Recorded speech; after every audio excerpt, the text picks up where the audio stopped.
신학과 신앙과의 관계에서 논해지는 인격의 개념으로 이 사실을 확인할 필요가 있다. 인간이 주체라고 한다면 반드시 타자의 실제성을 전제로 하고 있다. 타자의 실제성이 없다면 인간은 스스로 주체라고 할 수 없다.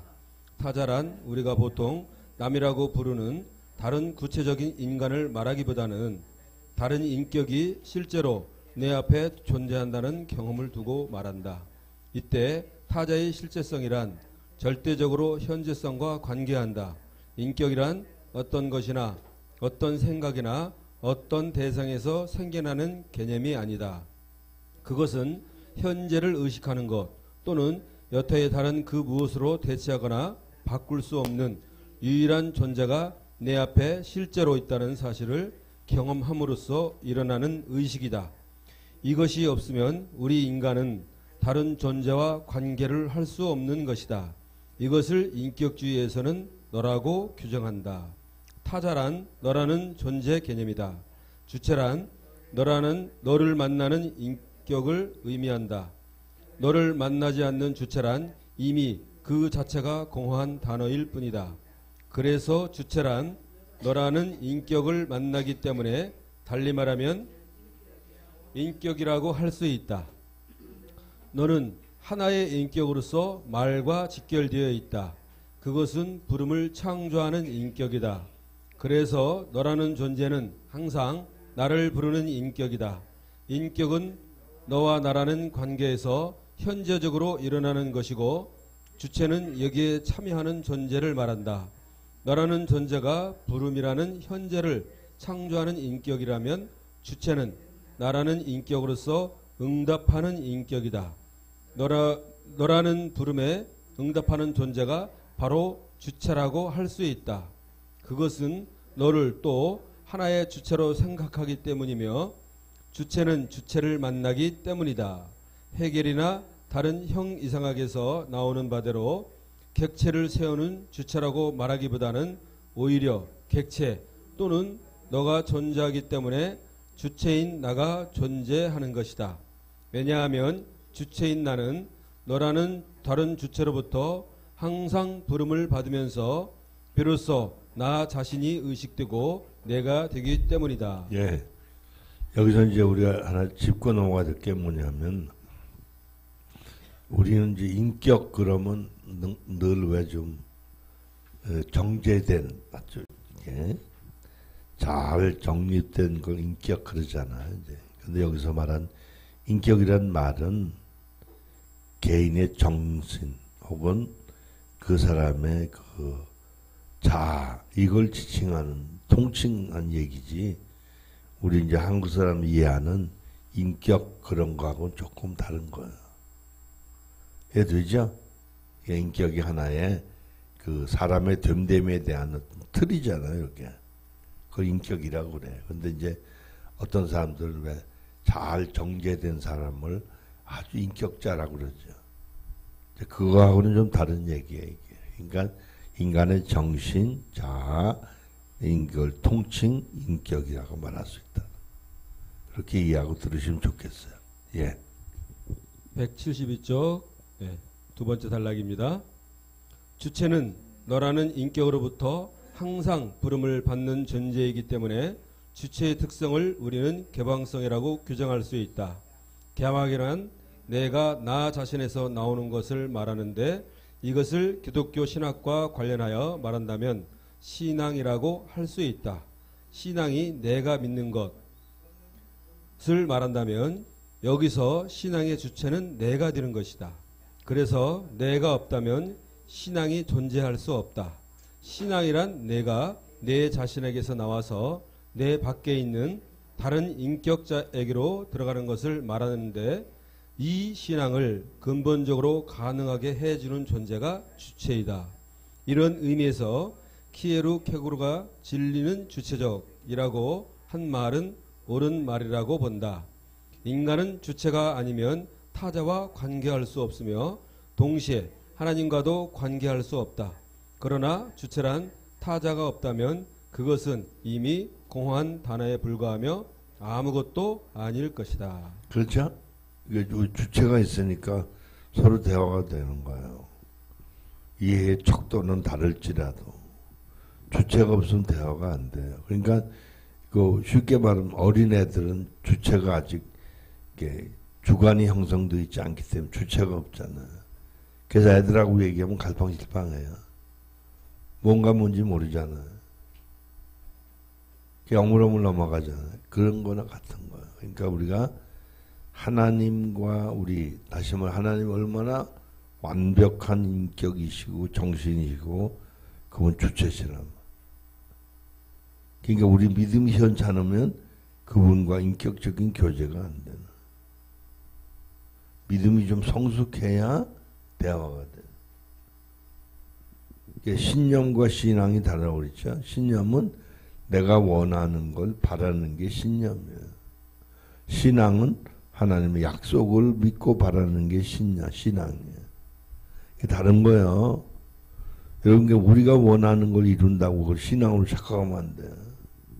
그건 신앙이 아니고 신념이라고. 그래서 기도라는 게 내가 원하는 걸 기도하면 안 돼요. 하나님 약속하신 걸 믿고 구해야 그게 신앙이에요. 기도예요. 할렐루야. 예. 173쪽입니다. 영적 존재의 인간학 173쪽 4번. 인격적 존재, 실존, 주체 1번입니다. 주체가 아니라면 인격적 관계가 불가능하고 타자의 실질성을 체험할 수 없게 된다면 여기서 우리는 하나의 질문을 던져볼 필요가 있다. 인격과 주체는 어떤 관계인가? 실존과는 어떤 관계에 있는가? 자, 그러니까 이런 거예요. 여기서 얘기한 얘기가 주체가 아니라면 인격적 관계가 불가능하고 타자의 실제성을 체험할 수 없게 된다면 여기서 우리는 하나의 중요한 질문을 던져볼 필요가 있다. 무슨 얘기냐면 그러니까 우리가 주체가 안 되고 하나님의 실제성을 우리가 주체가 아니면 만날 수 없다. 그러니까 여러분이 더듬어서 하나님을 아는 건 그건 믿는 게 아니에요. 여러분 결혼 생활 수십 년 하면서 그냥 남편이 꺼다 그러고 살아요? 아내일 꺼다 그러고 살아요? 아니잖아요. 아내인 것 같다? 남편인 것 같다? 아니잖아요. 완전히 남편으로 믿고 살고 아내로 믿고 사는 거예요. 뭐 때로 우리가 좀 진실하지 못한 사람들 왜 남편이 아내를 좀 속이는 게 있잖아요. 돈 문제라든가 이런 거 그죠? 그런 게 없다는 거 아니에요. 그렇지만 기본적으로는 믿고 신뢰하고 산다. 의심하지 않는다 이거야. 그죠? 그러니까 우리가 하나님을 다 할 수는 없지만, 그죠? 그 본질을 알고 따라갈 때 우리가 목숨까지 버릴 수 있고, 아니 목숨보다 더 소중한 생명을 주신 것을 믿게 되는 거예요. 그러니까 모든 면에 순종하게 되는 거예요. 할렐루야? 예. 2번. 확실히 인격적 존재와 실존과 주체 개념은 서로가 대단히 밀접한 관계에 있다. 실존이라는 개념은 헬라적인 개념이라기보다는 라틴어에서 그 어원이 왔다고 할 수 있는데 에센티아라는 단어와 반대되는 말로 이해되었다. 에센티아는 어떤 피조물의 본질적 형태나 그 본질의 나타남을 지칭하는 말이고 엑스텐시아는 사실 헬라적 사유로는 적합하게 번역할 만한 말이 없다고 할 수도 있는데 다만 매번 때에 따라 그때 거기에 있는 사실적 존재로서의 그것을 지칭한다고 할 수 있다. 실존주의 철학에서는 이런 말을 대단히 의미 있게 사용했으며 동시에 실존주의 신학에서도 대단히 풍부한 개념으로 정립되어 사용되었다. 실존이라는 말은 라틴어로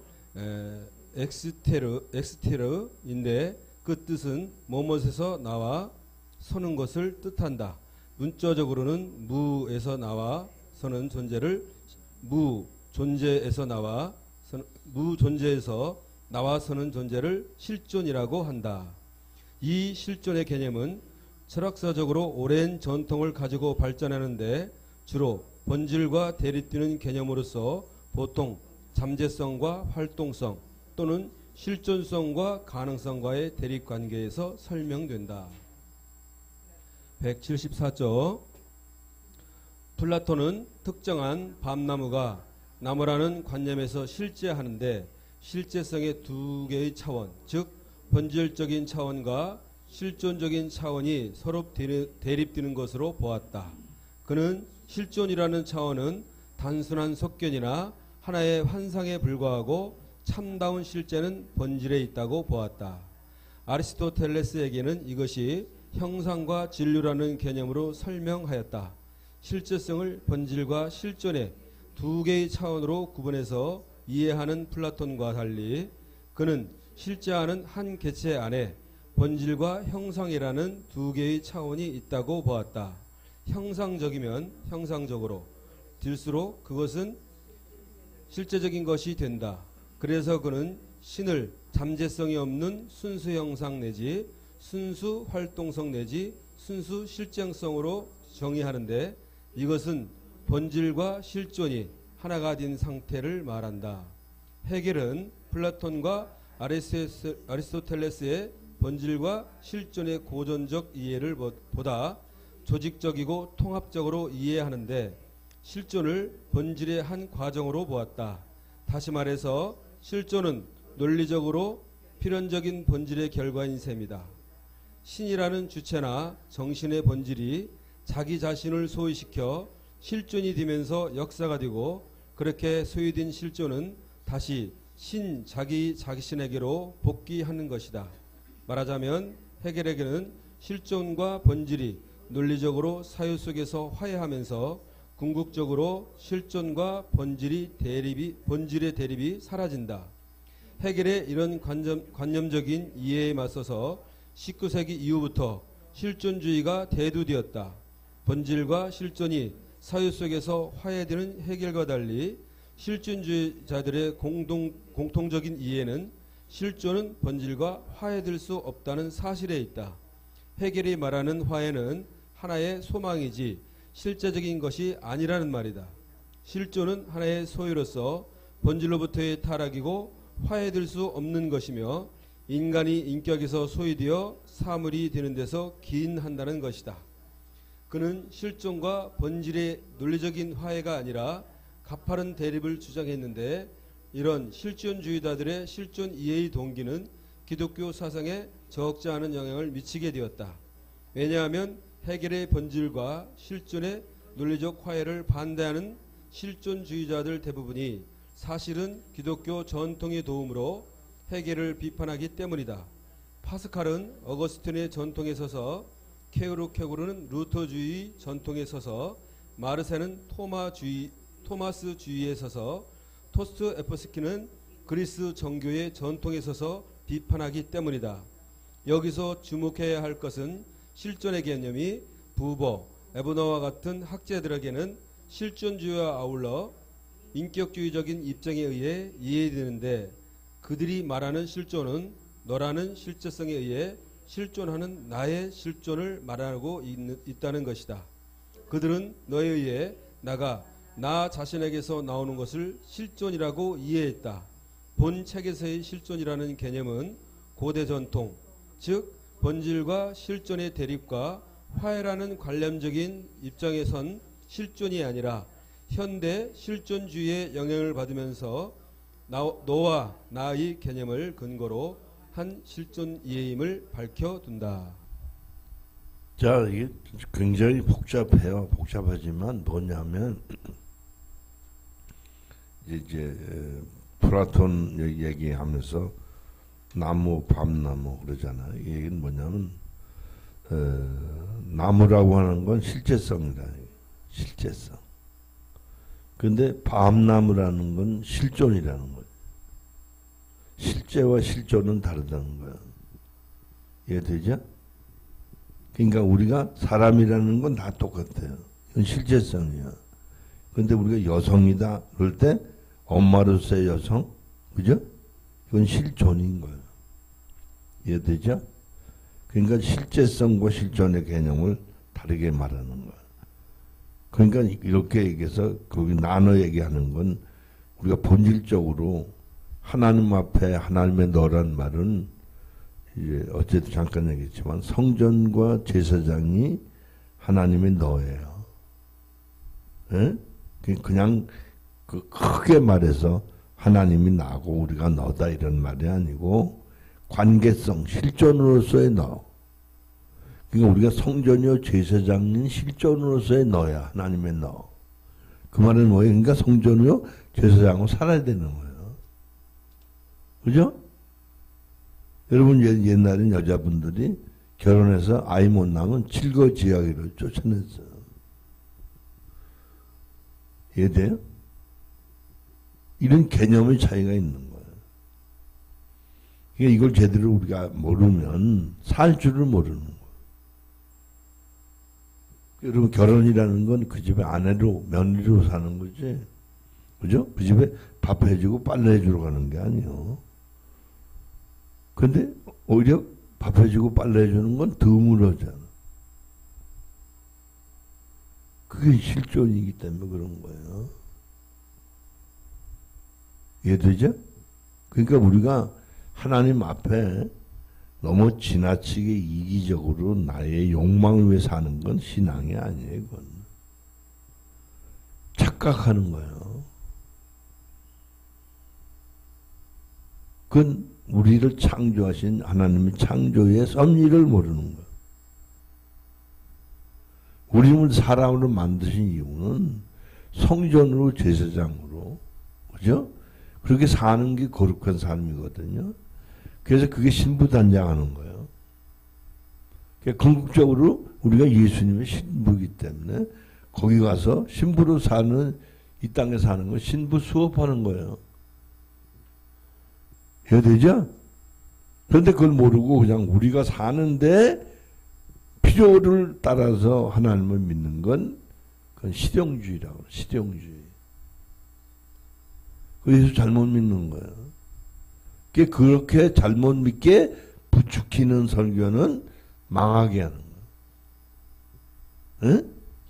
죽이는 거라니까 죽이는 거. 그러니까 신박해야 안 해요. 그래서 영적인 사람은 잘 들으세요. 혹 목사님이 설교를 잘못하시더라도 그 성경 본문에 있는 의미를 하나님이 깨닫게 하셔. 이해돼요? 그러니까 그 속에서 아멘 하고 받아먹는 거야. 그죠? 붕어가, 물고기가 바닷속에서 가령 많은 걸 물을 먹잖아. 근데 물을 먹는 게 아니에요. 쉽게 말해 그 안에는 플랑크톤 먹고 사는. 신앙이 그런 거예요. 여러분 예를 들어서 제가 설교할 때 100가지 얘기하는데 100가지 다 알아들을 수 있겠어요? 그렇지 않아요. 몇 가지 이러면 점점 성장해가. 이해되죠? 그래서 이제 저는 그렇게 얘기를 해요. 비영성적인 교회 나가시는 분들이 영성을 했잖아요. 하나님의 특별한 메시지가 없는 한 그곳에 있어요. 그래서 목사님이 같은 본문 가지고 잘못 해석해도 하나님의 사람은 제대로 알아듣게 하나님이 역사하신. 이해되죠? 난 어렸을 때 아버님은 생선 잡수면 가시째 그냥 다 잡수더라고. 뼈째. 근데 우리 어렸으니까 그죠? 가시 다 발라내고 먹죠. 근데 이제 성장하고 보니까 그 뭐 가시는 말고 그 큰 뼈 있잖아, 그죠? 아 이거 다 씹어 먹으면 참 어떻게 보면 살코기보다 더 맛있을 수 있더라. 그러니까 성장해서 어른이 되니까 그걸 알 수 있어. 맛도 이해도. 그래서 이제 믿음이 성숙했는데 하나님이 때가 되시면 이사가는 방법이 됐든 어떤 방법이 됐든 옮길 수도 있는.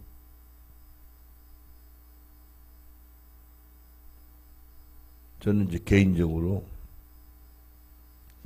교회를 좀 저 송파 쪽으로 옮겨가지고 하면 사람들 오기도 좀 쉽고 그리고 교회도 좀 부흥이 되겠다 싶어서 옮기려고 하는 생각을 하고 기도하는데 하나님 그러시는 거예요. 여기 있으라. 이유는 모르겠어. 그냥 있으라는. 그럼 순종하는 거지 뭐. 이유가 없어요. 불편하고 유익하고 따질 게 없네. 할렐루야? 그러니까 내 생각 마음이 중요한 게 아니에요. 하나님 뜻이 중요한. 이유 따질 거 없어. 왜 그러신지 모르겠어. 할렐루야. 예. 175쪽 3번.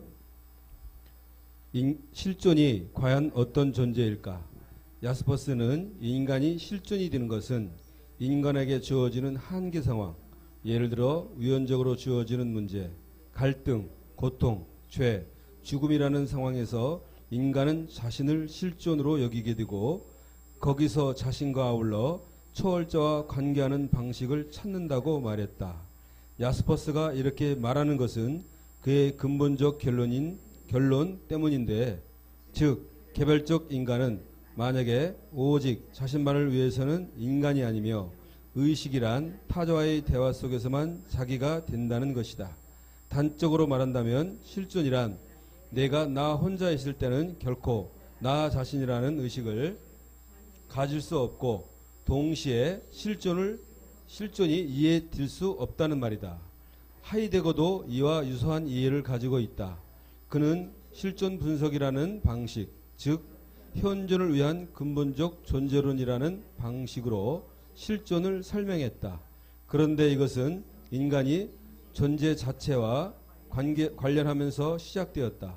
인간은 거기에 이미 던져진 현존으로 우연이든 필연이든 세계 안에서 죽음에 대한 염려를 가지면서 존재한다는 것이다. 그래서 그는 실존을 존재 가능성으로 생각했다. 죽음이라는 운명을 미리 선취하면서 인간은 비로소 실존이 되는 것이다. 어쨌든 실존은 자연과학적으로 분석하거나 해부하여 개념으로 미리 정리할 수 있는 실체 개념이 아닌 것은 분명하다. 그것은 필연적으로 타자나 세계라는 상대를 통해 일어나는 존재이다. 불트만의 말대로 실존은 그냥 있는 존재가 아니라 특수하게 존재하는 인간적인 방식인데 이미 문제시되는 자신을 뜻한다. 그래서 실존에서는 문제시되는 자신을 스스로 해결하든지 해결하지 못하든지 문제가 된다. 이 실존은 시간적 존재로서 자신의 고유한 역사를 가지는 책임적, 신격적 존재를 말한다. 불트만은 실존의 고유한 의미를 제시하고 실존을 시간적 존재로서의 자신의 고유한 역사를 가지는 존재로 보았다. 쉽게 말해서 실존은 시간 내에서 역사를 체험하는 존재라는 말이다. 실존은 하나님의 말씀, 즉 그리스도 사건의 선포와 지금의 나 사이의 관계를 매개로 일어나는 존재이다. 그리스도 사건의 선포를 들으면서 종말론적인 지금이라는 역사에 참여하는 자가 실존이라는 것이다. 역사는 하나님의 역사를 말하는데 그것은 나라는 실존에게는 항상 지금 오늘 역사를 말한다. 그래서 우리 인간들이 보통 미래라고 부르는 말은 사실 하나님의 역사를 보면 우리에게 지금 누구에게로 오는 역사인 것이다. 그리고 그 역사를 체험하는 존재가 바로 실존이다. 네, 그러니까 이건 이제 실존이라는 개념을 두 가지로 구분해야 돼요. 하나는 육신 속에 주어진 현실이라는 실존이 있고, 그죠? 영적인 존재로서의 하나님 앞에 실존이 있고, 영적 존재 하나님 실존 아까 얘기한 성전 제사장으로서 사는 그게 실존이에요. 그죠? 뭐가 쉽게 말하면 여자분들 같은 경우 처녀 때는 나가 실존이야. 근데 결혼하면 아이들의 엄마가 됐다는 게 실존이거든요. 그죠? 그 처녀 때는 없던 거야. 모르던 거거든. 이해되죠? 그 삶의 방식이 다른 거예요. 개념이 다른 거예요. 의미가 달라요. 목적이 달라요. 즉 아이들의 행복을 위해서 한다. 내 행복을 위해서 하는 게 아니다. 이해되죠? 크게 구분하면 그래요. 그러니까 여기서 지금 말하는 개념은 지금 학문적으로 육신 중심적인 인간의 사고로 갔기 때문에 그 죽음도 그 인간 죽음을 생각하는 인간이 실존이라는 거죠. 여기서 얘기하는 얘기는 그 얘기예요. 그런데 우리는 크게 육신에 속한 사람은 육신의 현실을 실존으로 이해하고, 그러나 우리는 그리스도 예수 안에서 영적인 존재니까 그게 실존이라는 걸 알고 그 살아야 된다.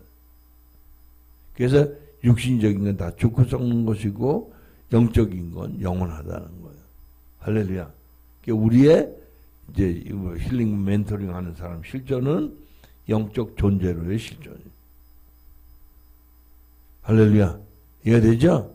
그러니까 여러분 빨리 어제도 말씀드렸지만 지금 내 형편, 처지, 나이 이런 거 저런 거 문제 신경 쓰지만 그건 흘러가는 바람과 구름과 같은 거. 그렇죠? 그건 지금 신경 쓰든 안 쓰든 흘러가는 거. 여러분이 걱정하든 안 하든 죽는 거. 이해되죠? 그러니까 가치관을 바꿔야 돼요. 엉뚱한데 우리가 근심 걱정하는 건 사치스러운 거예요. 그래야 생각의 척도가 넓어져요. 의미가 바꿔져. 그러니까 기쁨의 경지가 달라져요. 그러니까 육신의 기쁨이 아니라 영적인 기쁨이 희락이라고. 희락. 영이 기뻐하는 걸 희락이라고. 육신이 기뻐하는 건 쾌락이라고. 네. 거기서요. 176쪽에 위에서 보면 하이데거에 보면은 위에서부터 한 5번, 6번째 줄 보면은 네. 실존이라는 것을 하이데거는 그래서 그는 실존을 존재 가능성으로 생각했다. 죽음이라는 운명을 미리 선취하면서 인간은 비로소 실존이 되는 것이다. 저는 이제 이것을 생각하면서요.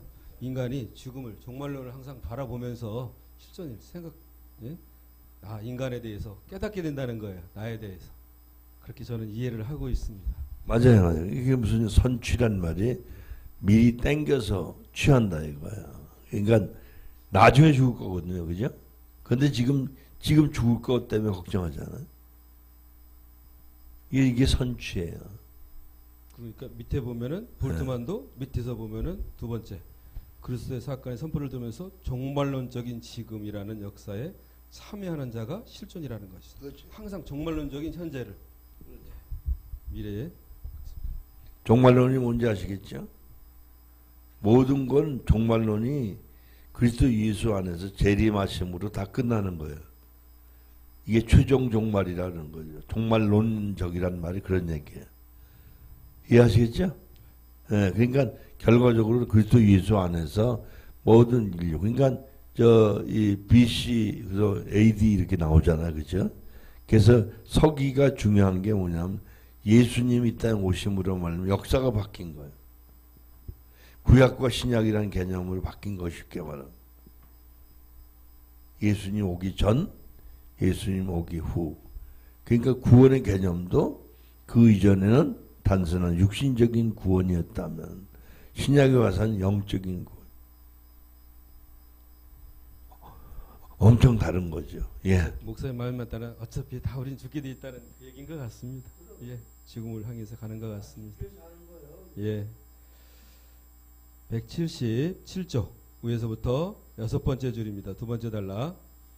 여기서 불트만이 하이데거의 철학적 실존 개념을 신약 성경에서 말하는 참다운 인간 개념으로 동일시하여 해석한 것을 간과할 수 없다. 사실 철학적 실존의 개념이 신약 성경에서 말하는 참다운 인간상과 얼마나 맞아떨어지는지는 알 수 없다. 브룬너는 철학적 실존과 신학 성경적 인간상과 일치시키는 불트만의 생각을 비판한다. 왜냐하면 불트만은 하이데거의 실존 개념을 신학적으로 해석하여 사용하였는데 브루너는 이런 하이데거의 실존의 개념은 사실 그리스도의 말씀으로 인해 거듭나기 전에 죄인의 상태, 즉 예수를 믿지 않는 인간의 모습을 말하는 것이고 신약에서 말하는 참다운 인간이란 그리스도 안에서 거듭난 인간을 전제하기 때문에 서로 동일시 될 수 없다고 말한다. 불트만은 하나님의 말씀과 만나는 인격적 존재로서의 인간을 실존으로 이해했다. 불트만이 말하는 하나님의 역사에 참여하는 존재로서의 실존 개념이 하이데거의 실존 개념을 신학적으로 해석하여 응용한 것은 분명하다. 그렇다면 하이데거의 실존 철학에서 논해지는 실존의 개념이 과연 그리스도로 인해 칭의된 실존인가를 묻는다면 비록 하이데거의 후기 사상이 말씀을 받는 실존을 언급한다고 하지만 그 실존이 그리스도로 인해 칭의된 실존이라고 할 수는 없을 것이다. 그럼에도 불구하고 여기서 문제 삼고 싶은 것은 실존이 역사에 참여하는 존재라는 사실이다. 불트만이 본 하나님은 오직 역사의 하나님이고 항상 나에게 지금 오시는 하나님이시다. 역사라는 말은 독일어 게시테로 일어난 것을 의미한다. 그에 의하면 역사는 선포와 직결되는데 선포가 실존에게 말을 거는 것이라면 일어나는 것은 실존의 역사성과 일치하는 것이다. 달리 말한다면 하나님은 선포를 통해 실존에게 말을 걸고 실존은 그 선포에서 하나님을 만나는데 그것은 역사로 체험된다는 말이다.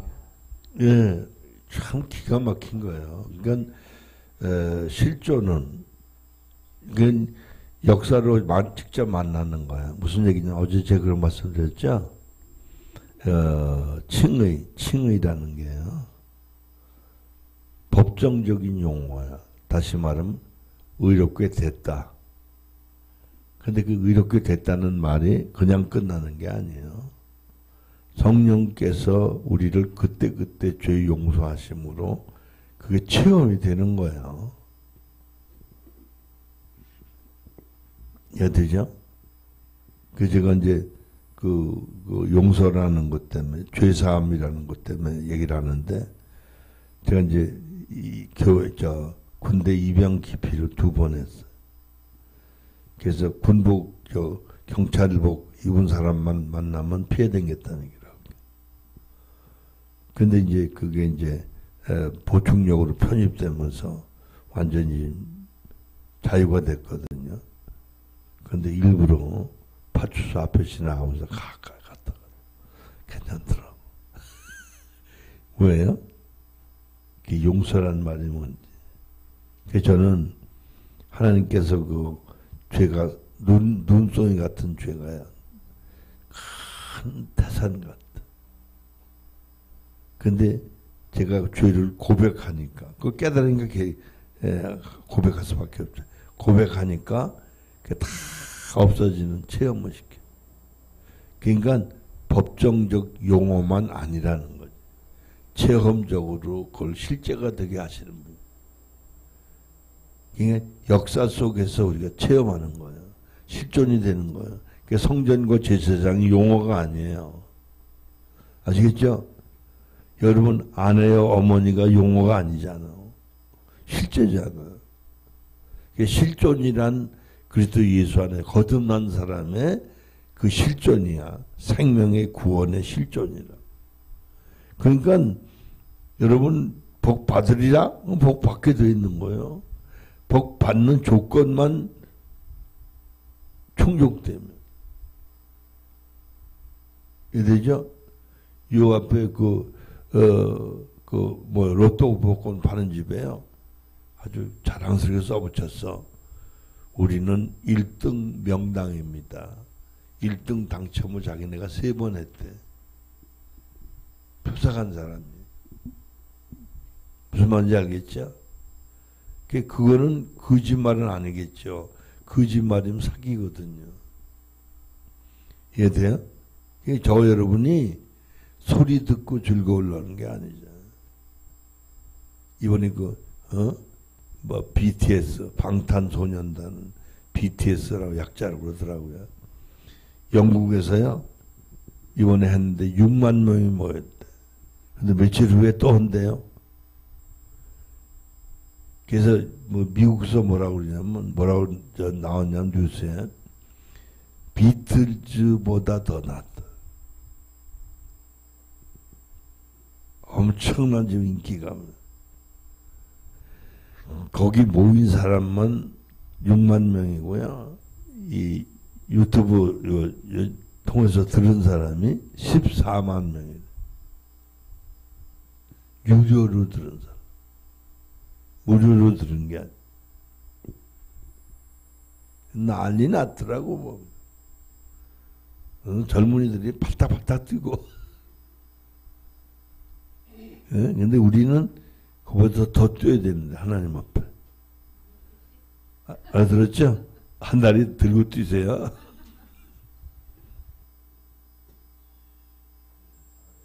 네. 한마디 제가 할까요? 우리 동네에 아니, 그게 아니고요. 우리 동네에는 9번 당첨된 데 있습니다. 줄 서 있어요. 낮에도 줄 서 있어가지고 9번 당첨된데 178쪽. 예. 잠깐. 그건 로또고요. 우리 힐 매는 사람은 매일 또. 178쪽 4번입니다. 그러면 여기서 중요한 질문이 생긴다. 우리가 하나님의 말씀을 선포를 통해 듣게 되면 나에게서 실존적인 결단과 아울러 동반되는 종말론적인 하나님의 역사를 체험하는 것은 불투만의 말대로 사실이라고 할 수 있다. 그러면 인간이 어떤 근거로 나에게 말을 거는 하나님의 말씀을 들으면 실존이 되는가 하는 질문이 주어질 수 있다. 다시 말한다면 신학적 인간학의 관점에서 도대체 실존의 근거는 무엇인가 하는 질문이기도 하다. 확실히 실존주의 사상에서 비추어 보면 인간은 항상 실존이 되는 것은 아니다. 그래서 실존이 아닌 상태를 하이데거 철학에서는 비교육적인 존재, 비고유적인 존재니 세인이니 하는 말로 지칭된다. 그러면 인간이 어떤 존재이길래 실존이 일어나는 존재가 되기도 하고 동시에 세인이 되기도 하는가? 우리는 이 질문의 해답을 찾기 위해 신학적 인간에게 도움을 받아야 할 것이다. 왜냐하면 실존주의, 특히 하이데거의 실존 사상에서는 인간이 창조주 하나님 앞에서 존재하는 피조물로서의 존재로 간주되기보다는 무라는 존재의 심연 앞에 내던져진 존재로 간주되기 때문이다. 그래서 그의 인간 이해는 엄격함과 진지함은 있지만 인격적이고 영적인 관계는 찾아보기가 어려운 것이다. 이런 철학적인 인간 이해에서는 인간의 실존을 설명할 수 없다. 네, 잠깐요. 여기서 이제 세인이란 말이 존재란 말이에요. 그러니까 그 앞에 그랬죠. 비고유적인 존재니 세인이니 하는 얘기. 그 세인이란 말은 존재란 말이에요. 존재. 그러니까 우리가 그냥 어떤 인간적인 존재잖아요. 그렇죠?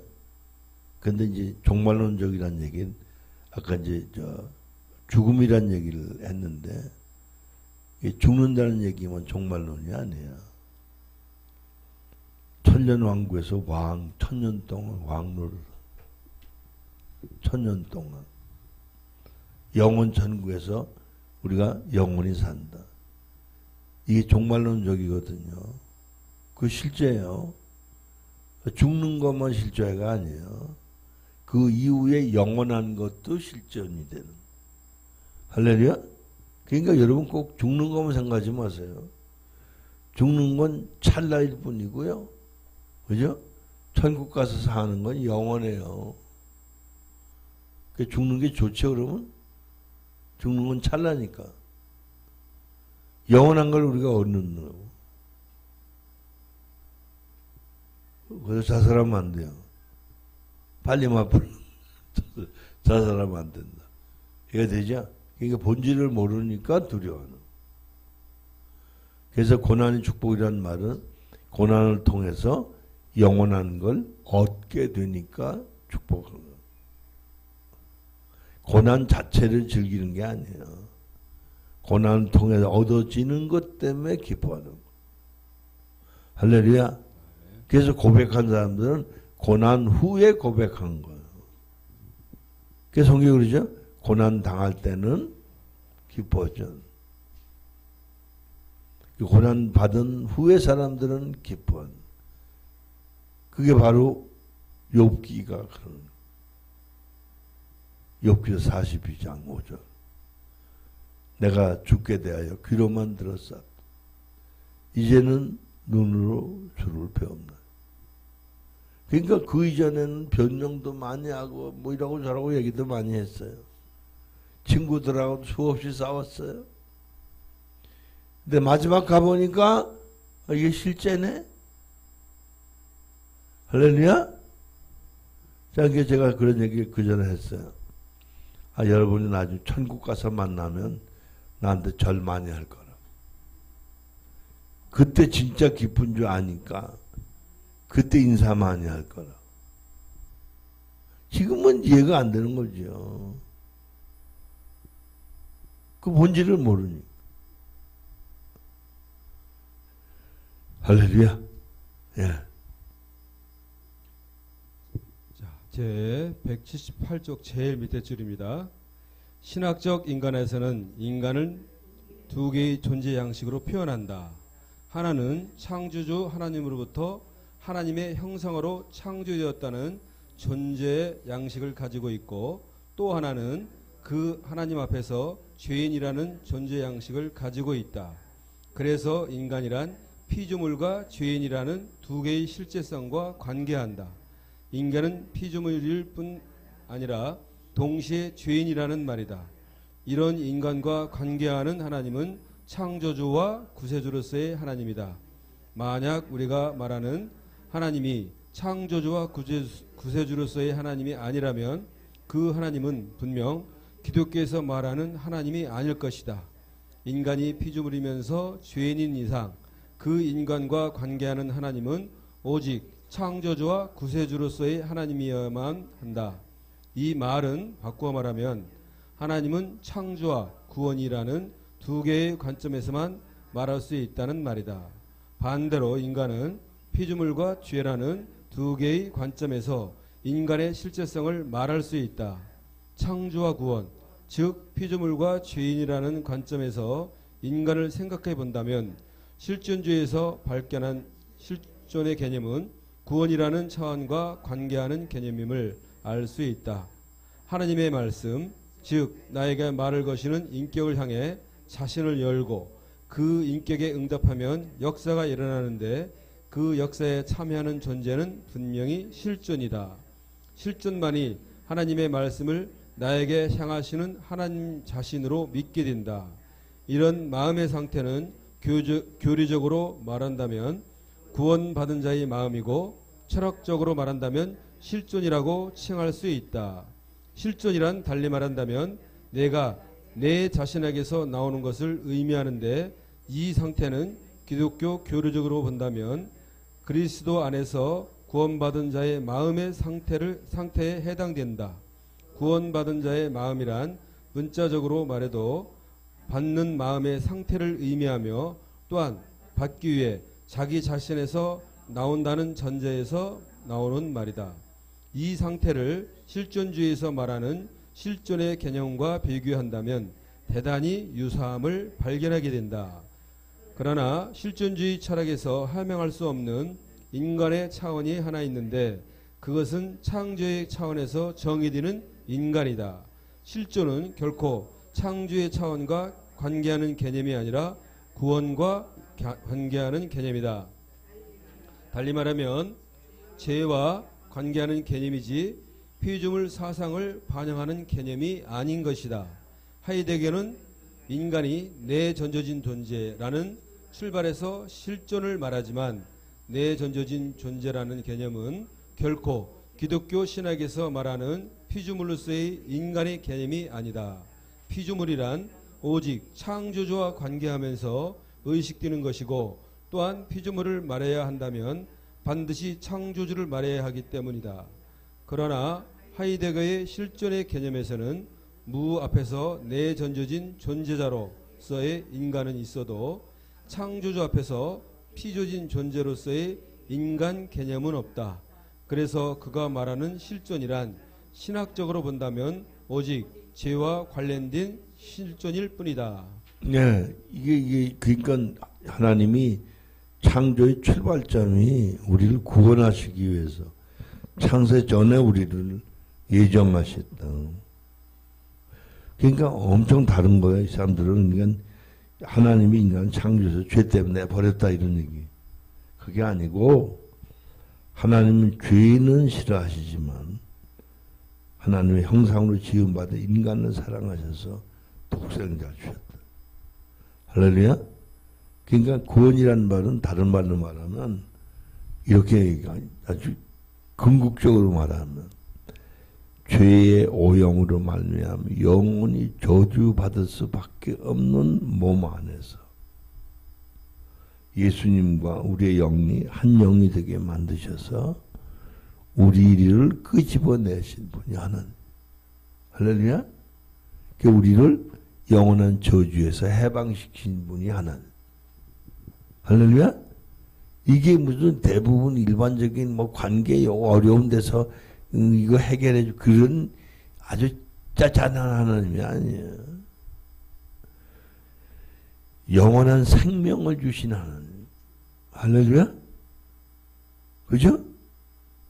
인간의 제일 고민이 뭐냐면 죽는 거거든요. 그것도 영원히 죽는 거예요. 그런데 주 안에서 우리가 영원히 살게 돼요. 난 아마 6, 7살쯤 됐을 때인데 아버지 보고 물었어요. 죽는 게 뭐냐고. 죽으면 어떻게 돼요? 그랬더니 밥을 안 먹는다. 밥 안 먹는 생각하니까 참 배고파 죽겠어. 그 다음에요. 그랬더니 숨을 안 쉰다. 두 가지 얘기했어. 걔네가 울면서 그랬다. 난 안 죽는다. 안 죽겠다. 나는 안 죽게 됐잖아. 난. 할렐루야. 이 영생이라는 게 안 죽는 거예요, 여러분. 몸이 죽는 건 이건 영원한 몸을 입는 과정이지 죽는 게 아니에요. 죽음은 죽음이죠. 알겠죠? 탈바꿈 하는 거예요. 계란이 부화되면 깨져. 계란은 죽지만 병아리가 되듯. 굼벵이가 껍질 벗으면 뱀이 되듯. 애벌레기가 번데기 되고 번데기가 나방이 되는, 나비가 되는 거예요. 이해되죠? 우리는 죽음을 예찬하는 건 아니지만 죽음을 극복하는 것도 아니고요. 그 죽음을 통과하는 사람. 할렐루야? 아멘. 그게 신나게 살아야 된다. 이제 그만해야 되는. 여기까지만 하시죠. 예. 180쪽 두 번째 단락입니다. 하이데거의 실존은 비고유성으로서의 세인으로부터 구원된 실존을 말하고 있는데 죄로부터의 구원된 존재로서의 실존 가능성일 뿐이다. 그러나 그에게는 창조주에 의해 피조진 존재로서의 인간 개념은 나타나지 않는다. 그래서 하이데거에게서 찾아볼 수 없는 인간의 존재 양식, 즉 창조주에 의해 피조진 인간 존재의 양식의 개념은 결국 신학적 인간학에서 찾아보게 된다. 신학적 인간학에서는 처음부터 창조주에 의해 피조진 인간 개념을 말하는데 그 존재를 실존이라고 하지 않고 인격적 존재로 명명한다. 인격적 존재란 인간이 창조주, 즉 인격에 의해 피조진 존재, 다시 말해 인격 자체와 관계할 수 있는 존재를 말한다. 이 존재는 실존의 개념과 다른 존재 양식이다.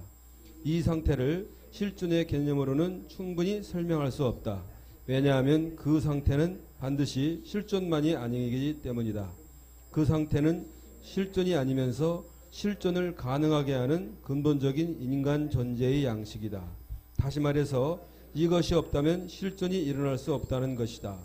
인간은 이것이 아니면 결코 실존이 될 수 없는 존재이다. 이것으로 인해서 실존이 일어나기 때문이다. 인간은 이 창조적 카테고리로 피조되었기 때문에 실존이 될 수 있다. 실존의 근거는 이 창조 근원적인 카테고리인 인격적 존재이다.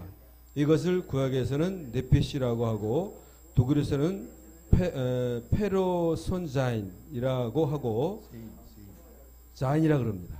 네. 네. 페르손자인. 네. 독일어는 하고 한국어로는 사람이라고 할 수 있다.